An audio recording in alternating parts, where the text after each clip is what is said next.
Hey folks, Big Woodsman here. Today we're going to be prepping a pig for our spit, so stay tuned. Let's see what we get into.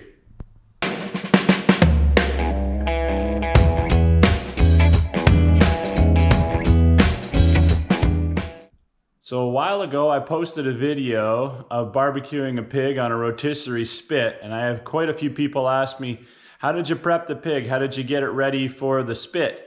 So today I'm going to go over that process. We're going to mount one and get them ready to go. So I've already posted a couple videos on the barbecue, the spit itself, how I did it, and sort of what turned out on the first barbecue. So I'll link those in the description. But first, let's head over to our pig and let's get them ready to go.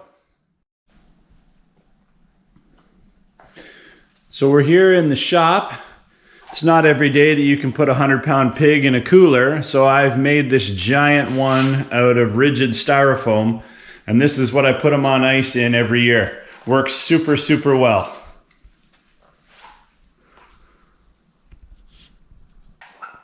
I can overdub it later. Sounds good. Don't worry if you say something negative.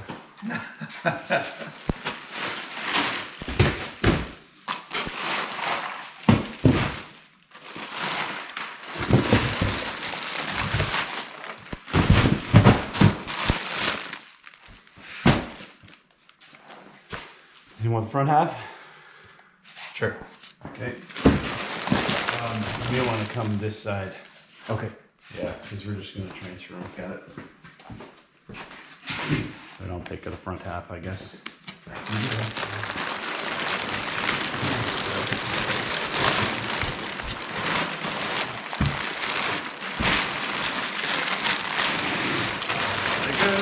Ready?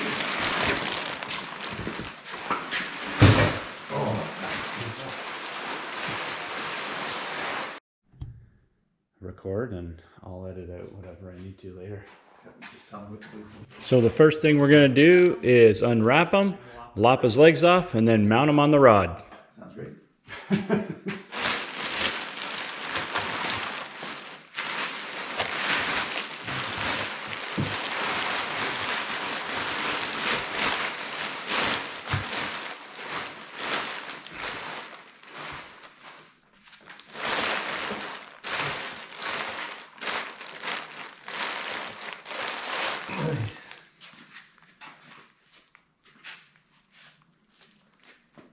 Okay.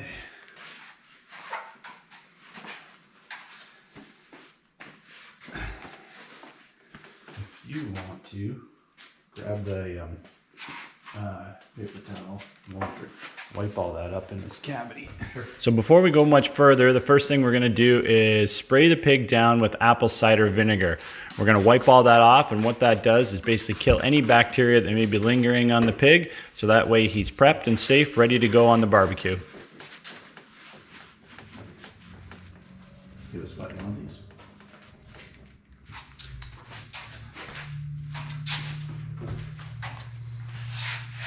How about there? Sounds great.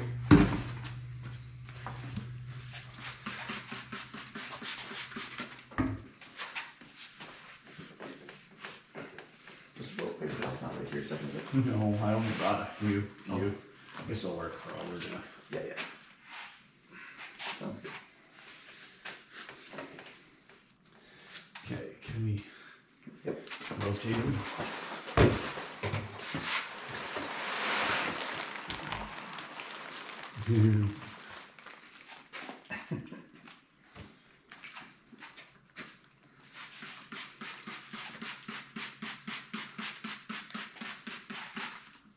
He smells so vinegary.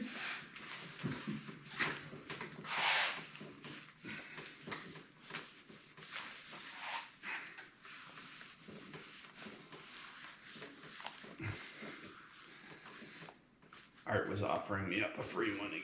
I'm like, oh, Art, Was he? that's so much work. It's way cheaper, but so much work. The problem is getting all the hair off them, right? Yeah. Like you gotta drape them in a hot scalding towel, like waterboarding them.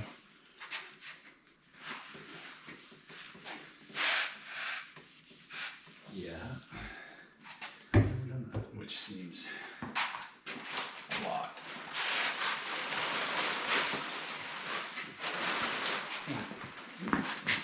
Throw that in the cooler.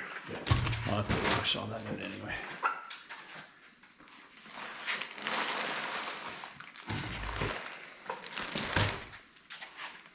Okay, let's rotate them back towards me. Okay.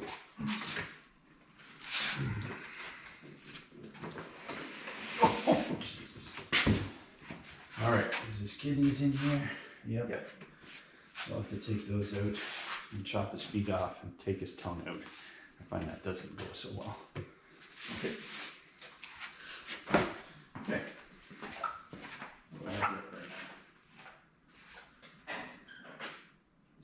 now? What's left behind there, contractor? Thank you, contractor. All right. Can you hold them open, and I will. Oh, no, that didn't. It wasn't so hard now, was it? All right, it's kidneys, fat pieces. I'll take them out.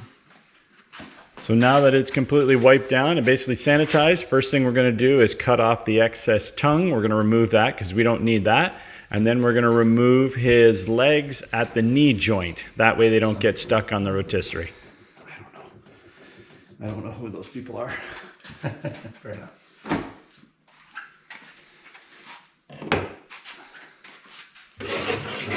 All right. Do you want me to saw it? Next, you want a saw? I will saw for you. Saw. So there's his joint. Take it right above the joint. Okay. Maybe.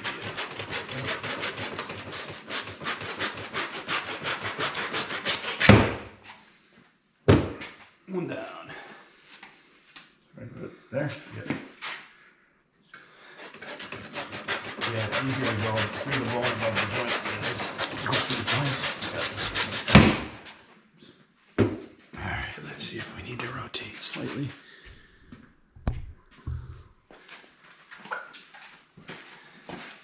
Now this one, his joint's way up here. So I find take it just right there. Just below the joint on this one. Okay.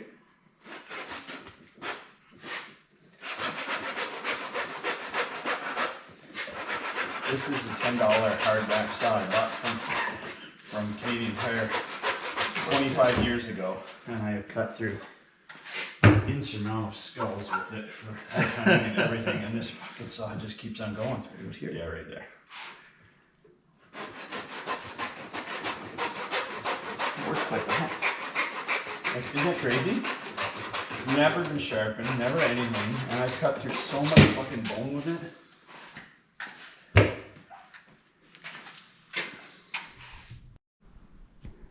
So now we have his feet cut off, kidneys removed, the entire pig's wiped down with cider vinegar to kill bacteria. His tongue's been removed, so now he's ready for the rod. Because you know I'm going to throw it in the backseat of the truck and it'll sit there for 3 weeks in the sun. So you were all over it. I'm like, what's that smell? Charlotte! Yeah. Damn kids left something in the backseat again. That's right. So now it's time to install the spit rod. We slide it right inside the mouth, straight down the edge of the spine, and it comes out his tail. Just make sure you have the rotisserie meat forks in place prior to putting the spit rod in so you don't have to take it back out. And then we clamp everything in place and center them on the rod. There we go. Nice. All right, let's roll him right onto his back. Okay. I find that works well for prior. Now, I can't remember. I think I went this way through his cheeks last time. Are we ready? Ready. Now, ready for position. I think pretty close. I'm going to shift him this way a bit. Okay. Can we get a wrench? Okay.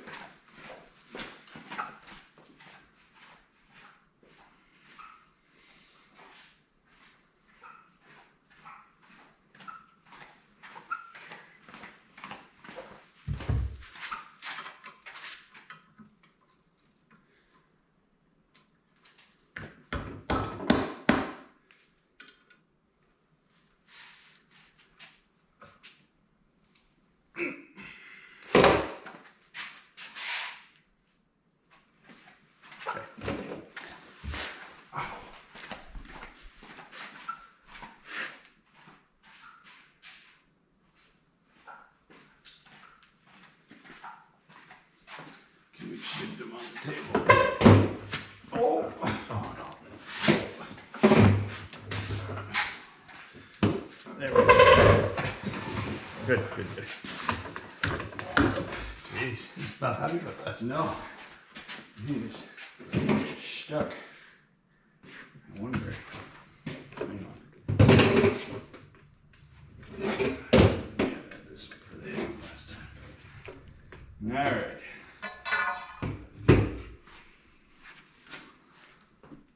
Now comes the bun. I think it just went straight up his butt.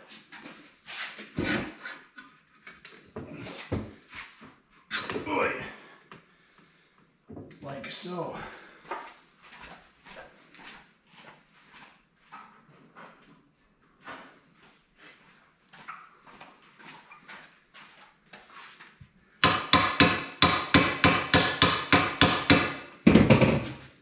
So that's the turning point, and that's a turning point. So we're about even. Excellent. So I think we're good.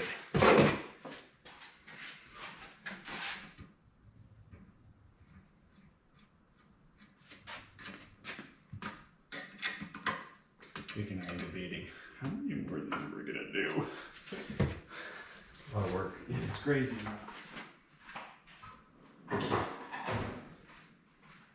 Okay, we can flop them.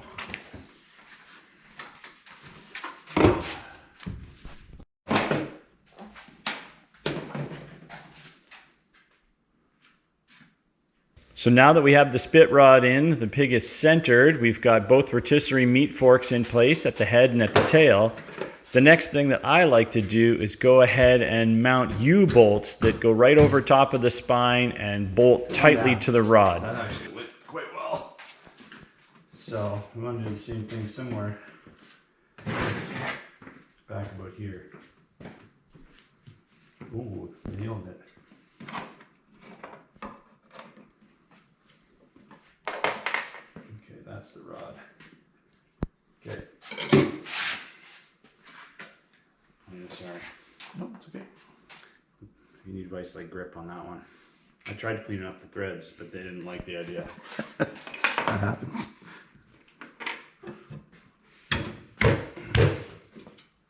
Okay, two down.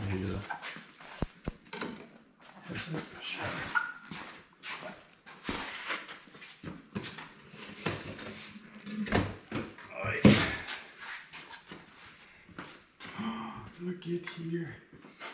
So let's clamp that guy first. Okay. So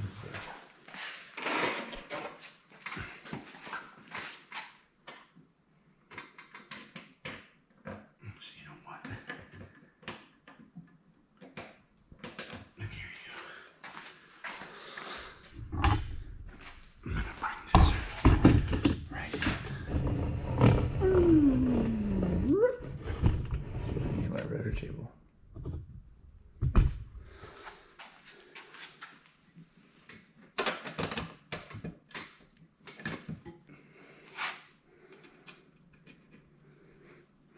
Here we are installing the nuts and finishing off tightening down the U-clamps.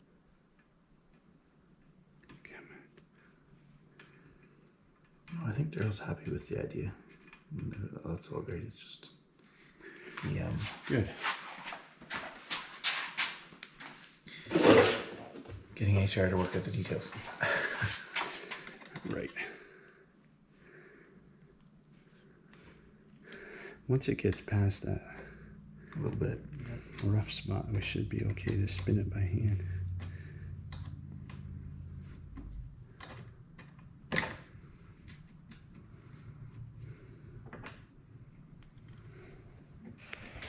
In years past, I've only put one of these U-bolts in place over the spine, but I decided this year to go two for extra holding, and it seems to really help when spinning the pig. Filing them. They get the threads clean, so I'm like, these must be tough as shit. But they weren't bad. All right, 7/16 socket. Come on.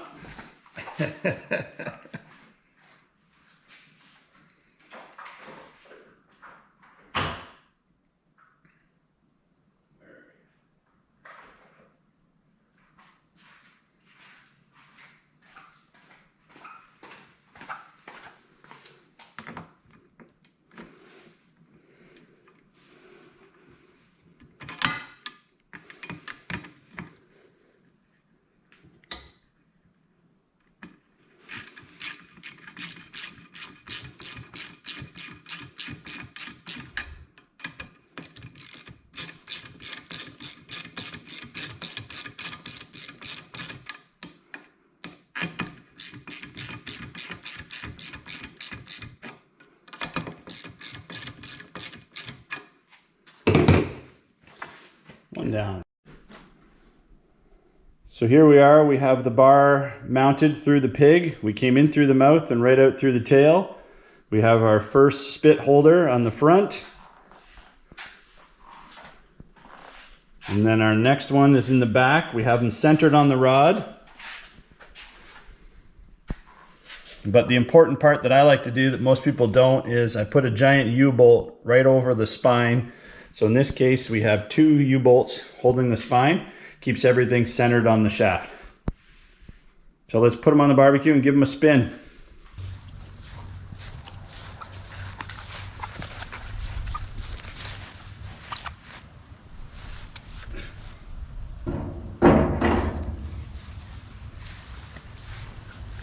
Sweet.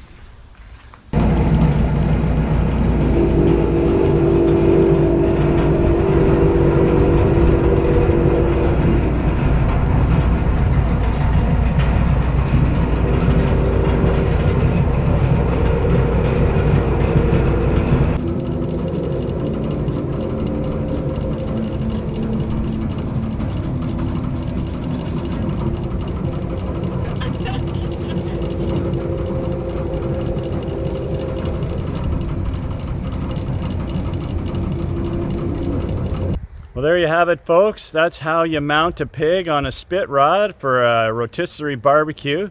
You can do the same thing with turkeys, you can do it with beef roast, just about anything. The system's almost exactly the same. So hope you enjoy, and remember, it's life out there in the woods. I'll see you out there in it.